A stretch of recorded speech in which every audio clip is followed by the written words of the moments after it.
মেয়ে হয়ে জন্মগ্রহণ করে বেঁচে থাকাটা এত সহজ না।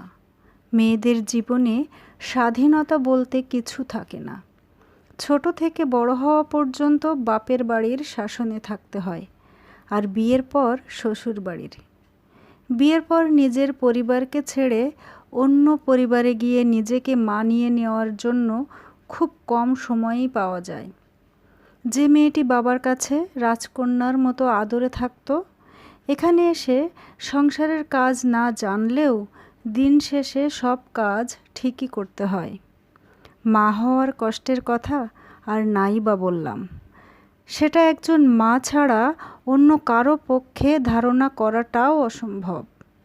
বাচ্চা সামলানো থেকে শুরু করে বাচ্চার লেখাপড়া সহ সংসারের সব কাজ তাকে একা হাতেই সামলাতে হয়। এটাই মেয়েদের জীবন, এটাই বাস্তব।